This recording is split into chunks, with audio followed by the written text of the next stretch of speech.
Captain Deho stared at the blue and green planet through the viewing screen of his ship. Something was wrong. Earth was supposed to be dead. The reports all said so. For 300 years, no one had heard from the humans. Most people in the galaxy thought they were gone forever. "Captain," said Dr. Sora, looking up from her instruments, "I'm reading massive energy signatures from the planet. This doesn't match any of our records." Deho frowned.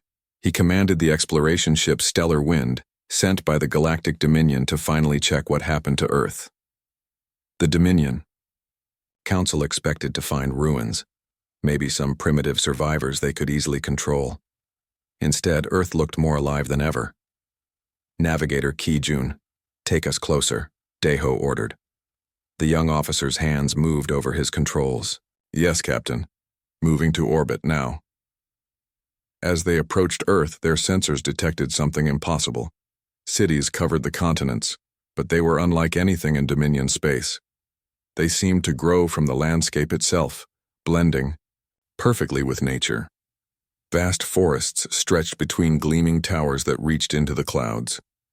"Captain," Kijun said, his voice shaking slightly, "something is stopping us. We can't move any closer." Deho felt the ship slow down, as if invisible hands were gently holding it back. There was no force, no violence. They simply could not go forward.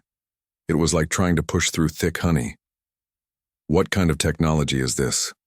Dr. Sora whispered. Before anyone could answer, their communication system activated. A calm voice spoke in perfect galactic standard, the common language, used across all known space. "This is Guardian Station Alpha. State your business in Terran space." The bridge fell silent. Deho looked around at his crew. They were all aliens from different species in the Dominion. Reptilian Vorthak, crystalline Nexari, and others. None of them had ever spoken to a living human before. "This is Captain Deho, of the Dominion vessel Stellar Wind," he said carefully.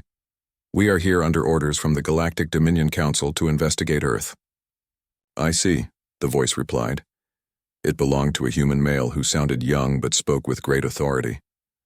"I am Taemin, guardian of this station. May I ask why the Dominion feels the need to investigate our world?" Dr. Sora quickly scanned the area around Earth but found nothing. No space stations, no ships, no structures at all. Yet the voice was clearly coming from somewhere very close. "Your people have been silent for 3 centuries, Deho said. The Dominion Council wants to know what happened. We also claim this system under Dominion law." There was a pause. When Taemin spoke again, his voice carried a hint of sadness. "Captain, humanity has not been silent. We have been listening and learning. We chose to step away from galactic affairs because we realized something important. The galaxy was not ready for what we had become." "What do you mean?" Deho demanded. "We grew up, Captain. We developed beyond what we were before. And we decided that the galaxy needed time to grow up too." Deho felt his anger rising. This human spoke as if humanity was superior to the Great Dominion, which controlled thousands of worlds and dozens of species. "You will submit to Dominion authority," he said firmly. "We are the rightful rulers of this galaxy. You cannot hide forever." Another pause. This time when Taemin spoke, his voice was completely calm but somehow terrifying in its certainty. "Captain Deho, you have 10 minutes to begin your departure from this system. This is not a negotiation. This is not a request. This is a statement of fact." "You dare threaten us?" Deho shouted, rising from his captain's chair. "We have weapons that can crack planets. Our fleet contains the most advanced ships in the galaxy." "I am not threatening you, Captain," Taemin replied gently. "I am simply informing you of what will happen. Your weapons will not function against any human target. Your communications are now under our control. Your engines will only respond to commands that take you away from Earth. You have 9 minutes and 30 seconds. Dr. Sora frantically worked at her station, trying to scan for the source of the transmission. "Captain, I still can't find their station. It's like the voice is coming from empty space." Kijun tried to target their weapon systems, but nothing happened. The controls worked perfectly for everything except attacking Earth or anything connected to it. 8 minutes. Taemin said calmly. Deho realized with growing horror that they were completely helpless. Somehow, without any visible effort, this single human had taken control of their entire ship. Their most advanced technology meant nothing. "How?" he whispered. "We had 300 years to prepare, Captain," Taemin explained. 300 years to develop technologies you cannot imagine. 300 years to grow beyond the need for war and conquest. We could have conquered the galaxy long ago. Instead, we chose to wait and hope that you would learn to be better. 5 minutes, Dr. Sora suddenly gasped. "Captain, I'm detecting population readings from Earth. There are not just a few survivors down there.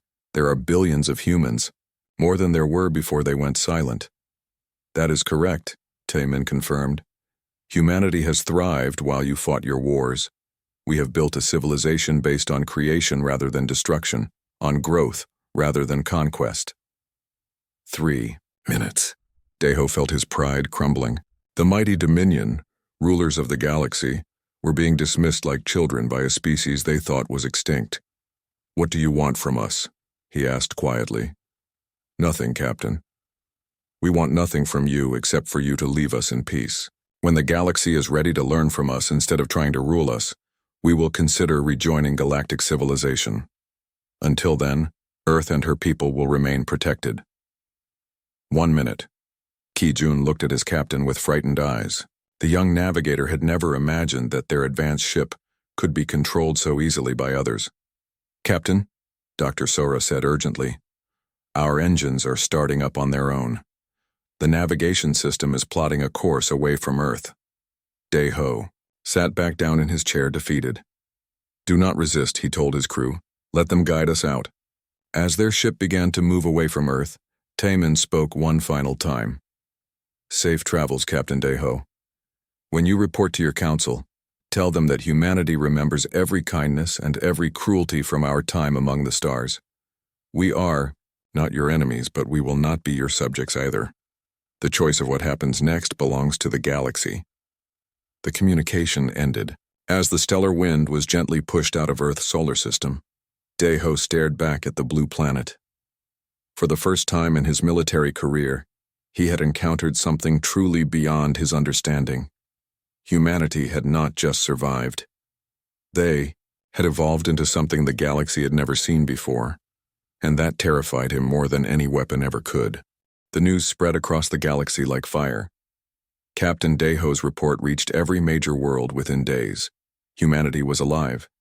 Not just alive, but somehow more advanced than anything the Dominion had ever seen. Admiral Yujin slammed his scaled fist on the council table. The Vorthak military commander's yellow eyes blazed with anger. "This is impossible. Humans are a young species. They cannot have technology superior to ours." Across from him, Council Mind Hanul remained calm. The ancient Nexari's crystalline body glowed softly as it accessed memories thousands of years old. "Perhaps we should be more careful, Admiral. There are old stories about humans. Stories we dismissed as myths." "Stories are not facts," Yujin hissed. "I will take a fleet to Earth and show these humans the power of the Dominion." Hanul's glow dimmed with concern. "Admiral, Captain Deho's report suggests that conventional force may not work against them." Yujin laughed harshly. "Then we will use unconventional force. I am assembling 300 ships, including our most powerful dreadnoughts. No single world can stand against such might." In a quiet corner of the council chamber, Dr. Jinwoo listened to the debate with growing fear. He was the only human in Dominion space, stranded on an alien world when Earth went silent 3 centuries ago. He had spent his entire life among aliens, always hoping to return home someday. "Council Mind Hanul," he said quietly. "If I may speak?" The Nexari turned its attention to him. "Of course, Dr. Jinwoo. You know humans better than any of us." Jinwoo stood slowly. He was an old man now, his hair white and his face lined with age. "The humans I knew were peaceful but determined. If they chose to isolate themselves, they had good reasons. Perhaps we should try to communicate before we threaten them." Admiral Yujin snorted. "You have been away from your people for 300 years, human. They may not even remember you exist.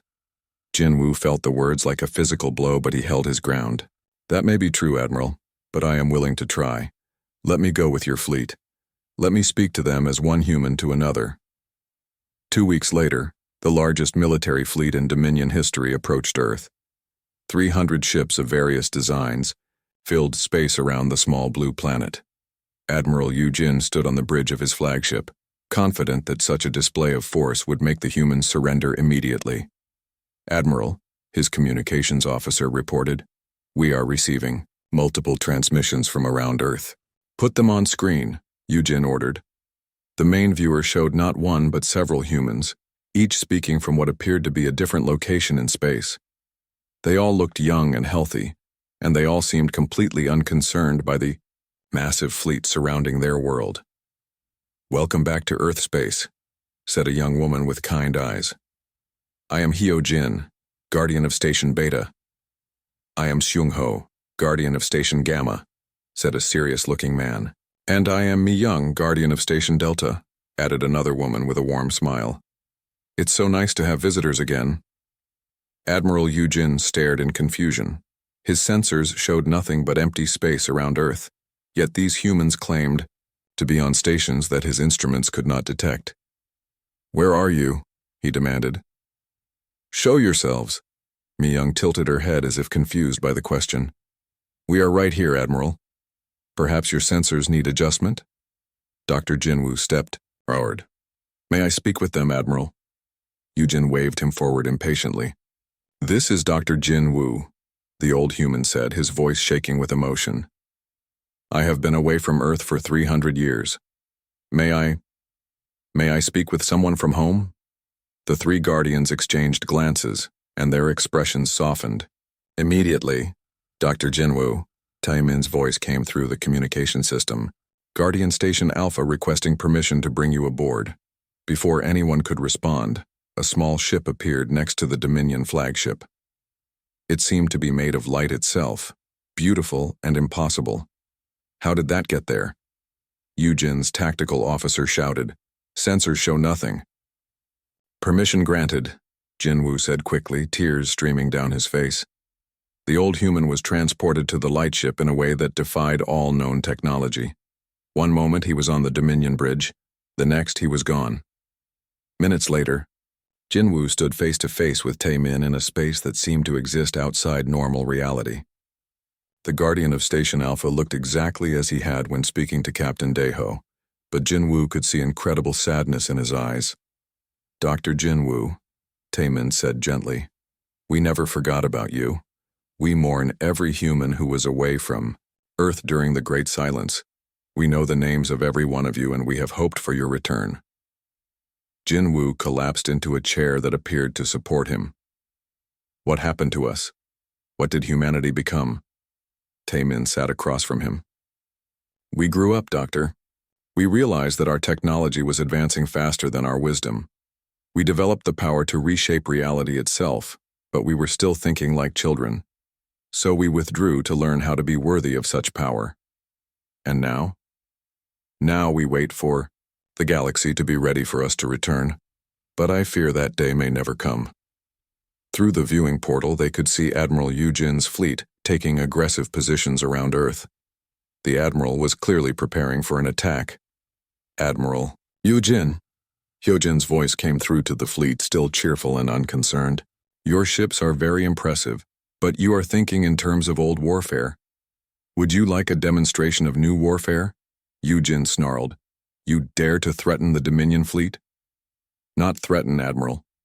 Educate. A gentle pulse emanated from the empty space where Station Beta supposedly existed. Instantly, every weapon system in the Dominion fleet went offline. Not damaged, not destroyed, simply turned off as if someone had flipped a switch. The fleet hung helpless in space for exactly 1 minute. Then, just as suddenly, all systems came back online. That was our safety demonstration, Hyo Jin said pleasantly. We could have done much more, but we prefer not to harm anyone if we can avoid it. Admiral Yu Jin stared at his tactical displays in disbelief. His most advanced weapons had been disabled by technology he could not even detect, then restored. without damage. It was beyond anything in Dominion science. On Station Alpha, Jin Woo watched his fellow humans' reaction. "They will not accept this," he said quietly. Taemin nodded sadly. "I know, but we had to try. We always try peace first." "And if they attack anyway?" Taemin's expression became very serious. "Then we will protect Earth and her people. We have sworn that no force in the galaxy will ever threaten humanity again. We learned from our mistakes, Doctor. We will not make them twice." Back on the Dominion flagship, Admiral Yu Jin was screaming orders at his crew. "Contact the Council. Demand reinforcements. These humans must not be allowed to exist." But Dr. Jin Woo was no longer listening to the Admiral's rage. For the first time in 3 centuries, he was going home. And he was beginning to understand that home had become something wonderful and terrible beyond imagination. The galaxy was about to learn what happened when children grew up and became something their parents could never have imagined. Admiral Yu Jin refused to retreat. The humiliation of having his entire fleet disabled by invisible humans burned in his mind like poison. He sent urgent messages to every corner of Dominion space, demanding that every available ship be sent to Earth. "I will not be made a fool by these primitive humans," he told the Dominion Council through secure communication. "Send everything we have." Council Mind Hanul tried one last time to reason with him. "Admiral, perhaps we should try to understand their technology before we—" "No!" Yu Jin roared. "The Dominion has ruled this galaxy for 1,000 years. We will not bow to upstart humans." Meanwhile, Dr. Sora continued studying the ancient databases on her ship. What she found made her blood run cold. Deep in the oldest Nexari records, she discovered references to humans that the galaxy had forgotten. The humans were called the gardeners in these ancient texts. They had quietly helped dozens of species develop advanced technology. They had prevented wars, stopped extinctions, and guided younger civilizations toward peace and prosperity. Most disturbing of all, the records contained a prophecy. The day the children returned to discipline their elders. Dr. Sora immediately contacted Council Mind Hanul with her findings. "These records suggest that humans were not newcomers to galactic civilization," she reported. "They were among the oldest active species, and when they disappeared 300 years ago, galactic warfare increased by 300%. Hanul's crystalline body flickered with ancient memories. "Yes, I remember now. The old stories spoke of gentle beings who helped without asking for anything in return. When they vanished, the galaxy became hungrier, more violent. On Earth, the human leadership watched the massive fleet assembling at the edge of their solar system. Ships from dozens of species were arriving. Hourly, the Galactic Defense Force was mobilizing in numbers never seen before. Engineer Dong Hyun, guardian of Station Epsilon, monitored the incoming vessels from his position. "Commander Ye Jin," he reported to Earth's defensive coordinator, "they now have over 10,000 ships. Every major military force in the galaxy is here." Commander Ye Jin stood in Earth's command center, a facility that existed in several dimensions at once. Through quantum viewing screens, she could see every ship, every weapon, every tactical plan the aliens were making. "Are our people ready?" she asked.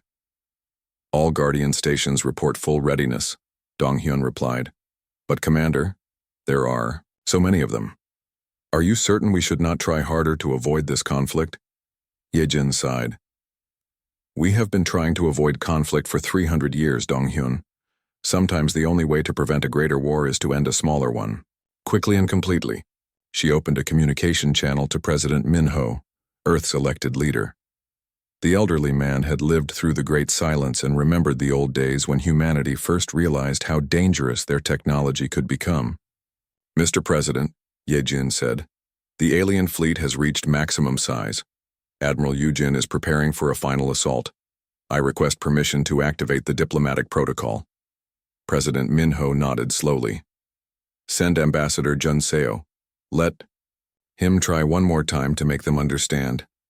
A single ship launched from Earth. It was small and elegant, appearing to be made of crystallized light. Inside, Ambassador Junseo piloted the craft alone, completely calm despite flying toward the largest war fleet in galactic history. The alien fleet targeted him immediately, but their weapons would not fire. Their tactical systems identified the human ship as a diplomatic vessel and automatically prevented any aggressive action. Unknown human vessel, Admiral Yujin's voice crackled through space. You will surrender immediately, or be destroyed. Admiral, Junseo replied pleasantly. I am Ambassador Junseo of Earth. I request permission to address your fleet's leadership in person. I am unarmed and alone. Surely the mighty Dominion can grant safe passage to a single diplomat. Yujin wanted to refuse, but thousands of ships from different species were watching. If he destroyed an unarmed ambassador, it would make him look weak and cowardly. You may board our flagship, he said reluctantly. But any trick will result in your immediate execution. Junseo's ship landed gently in the massive docking bay of the Dominion command vessel. The ambassador stepped out, wearing simple white robes and carrying nothing but a small device on his belt. He walked calmly through corridors filled with heavily armed alien soldiers, showing no fear at all. When he reached the command bridge, he found himself facing representatives of every major species in the galaxy. I am Ambassador Junseo, he said, bowing politely to the assembled leaders. I come to speak for humanity and for Earth. Admiral Yujin towered over the human. Speak quickly before I lose patience. Junseo activated the small device on his belt. Suddenly, every being in the room could feel what he felt. They experienced his emotions directly, the weight of responsibility, the love for all living things, the terrible burden of having power that could reshape reality itself. 300 years ago, Junseo began, his voice carrying to every mind in the room. Humanity developed technology that frightened us, not because it was dangerous to us, but because we realized what it would do to the galaxy if we used it carelessly. The alien leaders felt his memories. Humans discovering they could manipulate matter at the quantum level, reshape space and time, reach across vast distances to control any technology they chose. They felt humanity's horror at their own power, and their decision to withdraw rather than become galactic tyrants. We can rewrite the basic programming of your ships from here, Junseo continued. We can move entire fleets without harming anyone aboard. We can turn weapons into tools of creation instead of destruction. We developed all of this while you continued to fight wars with primitive technology.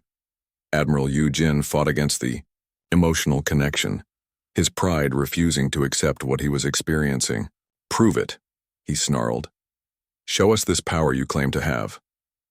Junseo looked genuinely sad. As you wish. He spoke quietly into his communication device. Commander Yejin, Admiral Yujin requests a demonstration. Please show them what Station Epsilon can do. On Earth, Engineer Donghyun activated a single defensive system. The effect was immediate and impossible. Every ship in the massive alien fleet, over 10,000 vessels, suddenly found itself moved. Not violently, not harmfully, but instantly relocated to the edge of the solar system. They were arranged in a perfect sphere around the sun, each ship exactly the same distance from the star. The movement was so gentle that most crews did not even realize it had happened until they checked their navigation systems.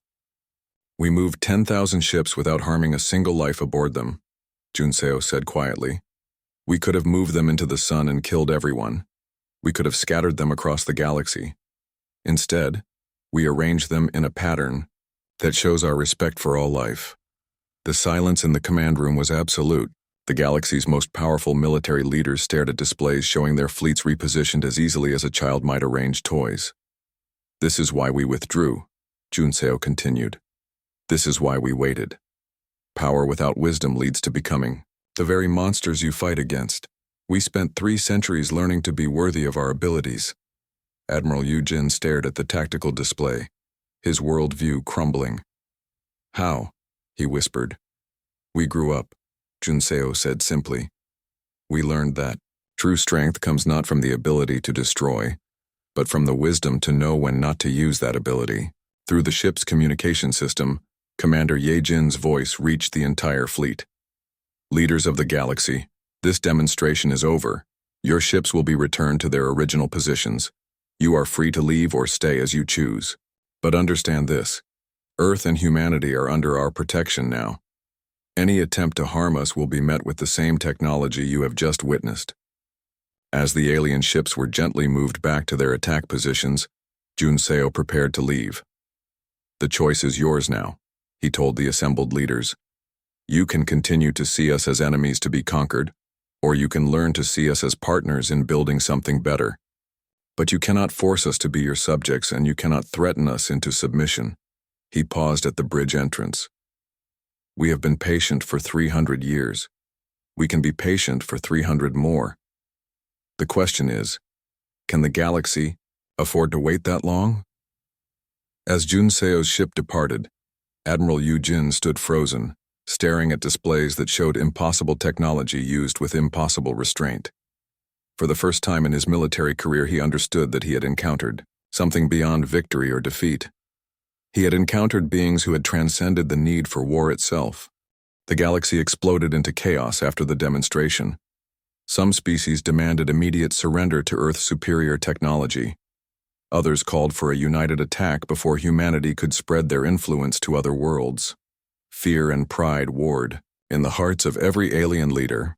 On the water world of Nexus Prime, Council Mind Hanul accessed the deepest memory banks of the Nexari Collective. What it found confirmed its worst fears and greatest hopes. We were wrong, Hanul announced to an emergency session of the Galactic Council. Humanity was never a young species new to galactic politics. They were our gardeners, our protectors, our guides. For thousands of years, they quietly prevented extinctions, stopped wars before they started, and helped species develop peacefully.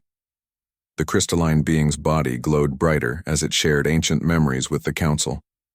When humanity withdrew 300 years ago, galactic warfare increased by 300%. The number of extinct species doubled. We became more violent, more cruel, more desperate because our gardeners were no longer there to help us grow. Admiral Yujin slammed his fist on the table again, but this time his anger was mixed with desperation. Even if this is true, they cannot be allowed to rule us. The Dominion will not bow to any species, no matter how advanced. On Earth, President Minho sat in his garden, watching the sun set over the restored continents. At 90 years old, he was one of the few humans who remembered life before the Great Silence. He had been a young scientist then, working on the technologies that would eventually force humanity to withdraw from galactic society. General Heiwan approached him through the flowering trees. Mr. President, our monitors show massive military buildups across the galaxy. Several species are preparing for war, either against us or against each other. The situation is becoming unstable. President Minho nodded slowly. I had hoped they would choose wisdom over pride. Prepare for the worst, General, but also prepare for something better. Sir? If we must reveal ourselves completely to protect innocent lives, then we will do so. But perhaps seeing the full truth will finally help them understand. Dr. Young Soo, Earth's lead scientist for the Terran Development Project, joined them in the garden. Mr. President, we have completed the final preparations. If you give the order, we can broadcast to every inhabited world in the galaxy simultaneously. Not yet, President Minho said. Let us see if they will choose peace on their own first. His answer came sooner than expected. 3 days later, Admiral Yujin launched a coordinated attack involving 7 different species. They brought forbidden weapons, planet killers that could crack worlds in half, quantum disruptors that could unravel the basic forces holding matter together, devices banned by every galactic treaty. If we cannot defeat them with conventional weapons, Yujin declared to his allies, then we will use unconventional ones. The humans must be stopped before they can spread their influence. The attack fleet jumped into Earth's solar system with weapons already charging. They intended to destroy the planet before any human technology could stop them. General Heiwan coordinated Earth's response from the Quantum Command Center. All Guardian stations, implement Protection Protocol 7. Dr. Young Soo, activate the transformation matrix. What happened next became legend throughout the galaxy. The attacking fleets fired their planet-killing weapons at Earth. The beams reached their target and then stopped. The destructive energy hung in space like frozen lightning, completely motionless. Phase 1 complete, Dr. Young-Soo reported. Beginning transformation sequence. The terrible weapons began to change. Planet killers became atmospheric processors capable of making dead worlds habitable. Quantum disruptors became medical devices that could heal any injury or disease. Weapons designed to end civilizations became tools that could create them. Phase 2. Complete, Dr. Young-Soo announced. All hostile weapons have been converted to beneficial technology, broadcasting new programming to attacking vessels. Admiral Yujin stared in horror at his tactical displays. His weapons were still there, still functional, but they would no longer destroy anything. Every trigger pull, every targeting system, every firing command now resulted in creation instead of destruction. Dr. Young-Soo's voice reached every ship in the attack fleet. You came here to destroy. Your weapons are now programmed to heal and build. You can try to use them as you originally intended, or you can learn to use them as they now are. The choice is yours. Most of the alien crews stopped fighting immediately, overwhelmed by the impossibility of what they had witnessed. But Admiral Yujin, driven by rage and humiliation, made one final desperate attempt. If I cannot destroy Earth, he snarled, then I will ram my ship into it. His massive flagship accelerated toward the blue planet, engines at maximum power. At this speed and mass, the impact would cause terrible destruction even without weapons. The ship entered Earth's atmosphere like a falling star, growing brighter as it descended. Admiral Yujin closed his eyes, preparing for the impact that would at least give him a warrior's death. Instead, his ship stopped. It hung suspended in the sky above Earth's capital city, held motionless by invisible forces. Through his viewing screen, Yujin could see people in the streets below looking up at him. They were not running in terror. They were not hiding in bunkers. Children pointed at his ship with curiosity. Adults waved at him as if he were a visiting friend. Taiman's voice came through the communication system, gentle and sad. Admiral Yujin, your war is over. But your life does not have to be. Come down to Earth. Let us show you what we have. Built. A transport beam surrounded the Admiral before he could protest. He found himself standing in a vast garden where former enemies from dozens of species worked together, tending plants that seemed to grow in perfect mathematical harmony. Welcome to Earth, said a voice behind him. Yujin turned to see Dr. Jin Woo, the human who had been away from Earth for 3 centuries. But the old man was no longer old. He appeared to be in his 30s, healthy and strong. How? Yujin whispered. We learn to heal as well as build, Jinwoo explained. Age, disease, injury. These are problems we solved long ago. Would you like to learn how to heal instead of harm? Around them, Yujin saw other aliens working peacefully alongside humans. He recognized some of them as former military officers who had been captured in previous conflicts. They looked healthy, content, and somehow more alive than he had ever seen aliens look before. You could have killed us all, Yujin said, his voice breaking. You could have conquered the entire galaxy. Yes, Jinwoo agreed. But then we would have become the very thing we learned to fear in ourselves. Power corrupts, Admiral. The only way to wield ultimate power is to refuse to use it for personal gain. President Minho approached them, walking slowly through the gardens. Admiral Yujin, you have seen what we can do to defend ourselves. Now let me show you what we want to do for the galaxy. He activated a device that projected images into the air around them. Yujin saw dead worlds being restored to life, entire species being healed of genetic diseases, stars being prevented from going supernova to save the planets around them. This is our true technology, President Minho said. Not weapons of war, but tools of creation. We spent 300 years learning to build instead of destroy, to heal instead of harm, to give life instead of taking it. The old human's eyes were bright with unshed tears. We withdrew because we were becoming monsters, Admiral. We came back because the galaxy needs gardeners, not conquerors. Yujin fell to his knees in the soft grass, overwhelmed by the magnitude of what he was seeing. I have spent my entire life learning to destroy. How can I learn to create? Dr. Jinwoo knelt beside him. The same way we all learned, Admiral. One day at a time, one choice at a time, one act of creation to replace each act of destruction. Above them, Admiral Yujin's flagship was being gently guided to a landing site where human engineers waited to convert its weapons into tools for building new worlds. The war was over before it had truly begun. But for the first time in galactic history, the ending of a war marked the beginning of something infinitely more precious: the chance for an entire galaxy to learn how to grow up. 6 months after the failed attack on Earth, the galaxy was transforming in ways no one had thought possible. The Galactic Dominion had dissolved itself, replaced by the Cooperative Federation, where decisions were made through consensus rather than force. Director Jae-hyun stood on the observation deck of the new Federation headquarters, watching ships from dozens of species work together to build orbital gardens around dying stars. Each ship carried human advisors who taught alien crews how to use the converted weapons technology to heal worlds instead of destroying them.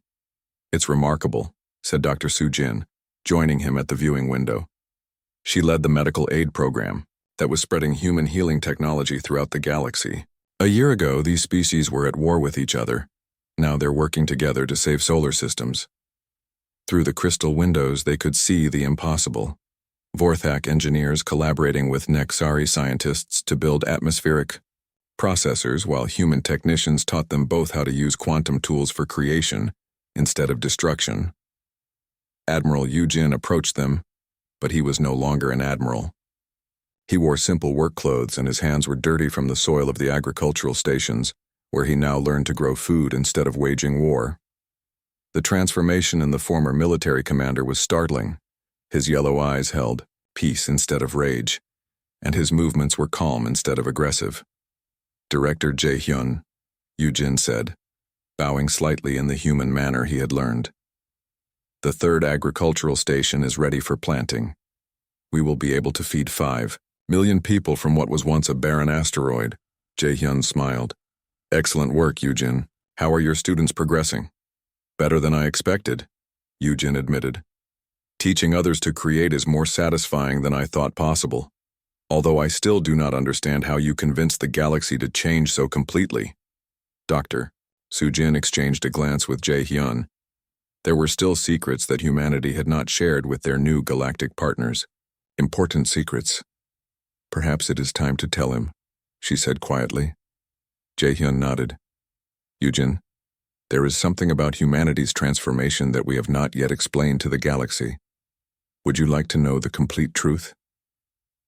Yujin's eyes sharpened with curiosity. "I would be honored to learn." They walked together through the station's corridors, passing mixed crews of humans and aliens working on projects that would have been impossible under the old Dominion. In one laboratory, a team was developing technology to communicate with species that had never been contacted before. In another, scientists worked on methods to restore extinct civilizations by reversing genetic damage. They entered a secure briefing room where Council Mind Hanul waited, along with Dr. Jin Woo and several other key leaders from different species. "The truth," Jae-hyun began, "is that humanity did not just advance technologically during our 300 years of isolation. We evolved ourselves." Hanul's crystalline body flickered with interest. "Evolved how?" Dr. Jin Woo activated a holographic display showing human genetic structures. "Every human born since the Great Silence carries genetic modifications that make us naturally empathetic, naturally cooperative, naturally inclined toward creation rather than destruction." Yujin stared at the display. "You changed your own species?" "We had to," Dr. Soo-jin explained. "We realized that giving advanced technology to beings who still thought like primitive warriors was incredibly dangerous. So we spent 3 centuries not just building better tools, but making ourselves better people." The hologram showed the gradual changes: enhanced emotional intelligence, improved pattern recognition for preventing conflicts, genetic predispositions toward cooperation, and long-term thinking. Every human child born in the last 3 centuries carries the wisdom to see all life as precious, all suffering as unnecessary, all conflicts as solvable, Jae-hyun continued. We did not just grow up technologically, we grew up emotionally and morally.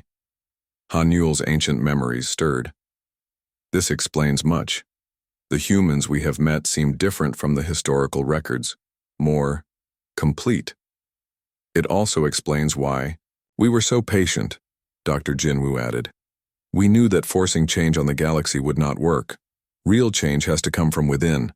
We could only offer the opportunity and hope that others would choose to grow as well. Captain Bo-Ra entered the briefing room, her uniform bearing the insignia of the first joint human-alien exploration vessel. Director Jae-hyun, the New Horizon is ready for launch. We have a crew of 50 beings from 12 different species, all trained in cooperative exploration techniques. Excellent, Jae-hyun replied.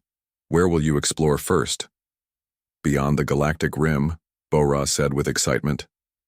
We want to make contact with species that have never known war or conquest. Perhaps we can learn from them as well as teach them. Yujin listened to this conversation with growing wonder. You are planning to expand beyond our galaxy? Eventually, Jae-hyun confirmed, but not to conquer or control, to learn, to help, to grow together with whatever we find out there. President Min-ho's image appeared on the communication screen, transmitted from Earth. The elderly leader looked tired but content. My friends, he said, I have an announcement to make. The Great Works project has been approved by the Federation Council. Dr. Soo-jin leaned forward. What are the Great Works? Projects that will reshape the galaxy over the next 1,000 years, President Min-ho explained. Dead systems will be restored to life. Hostile environments will become gardens. The technologies that once made us withdraw in fear will now be used to create a golden age for all species. The holographic display changed to show massive engineering projects, artificial suns being built to warm frozen worlds, atmospheric processors the size of moons, quantum tunnels that would allow instant travel between distant star systems. And, most importantly, President Min-ho continued, we will establish guardian stations around every inhabited world, not to control, but to protect and assist. Humans and aliens working together to ensure that no species ever faces extinction or suffering alone. Han-Yul's body glowed brighter. Guardian stations like the ones around Earth?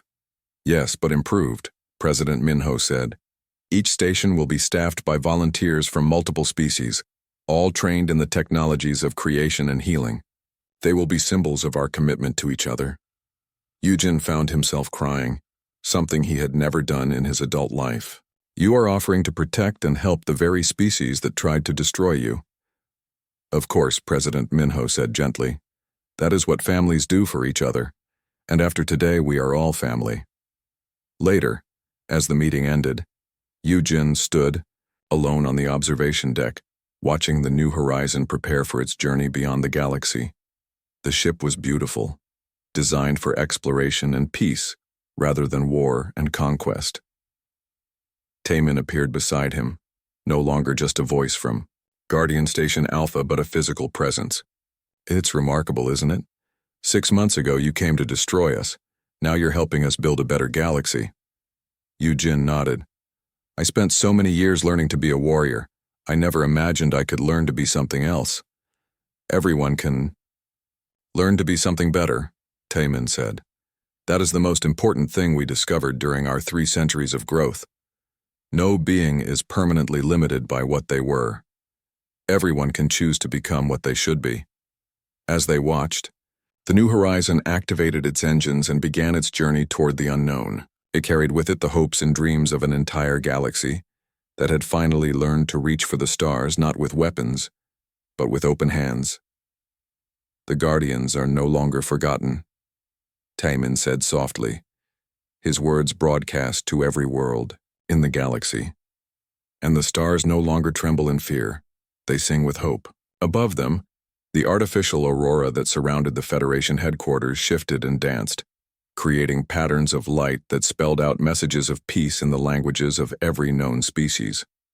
For the first time in galactic history, the Message was the same everywhere. Welcome home. The age of conquest was over. The age of cooperation had begun. And in the vast darkness between the stars, new civilizations that had never known war looked toward the galaxy with curiosity instead of fear, wondering what kind of beings could create such beauty from such chaos. They would learn soon enough. The humans and their adopted galactic family were coming, not as conquerors but as friends. The universe was about to discover what happened when gardeners decided it was time to tend a bigger garden.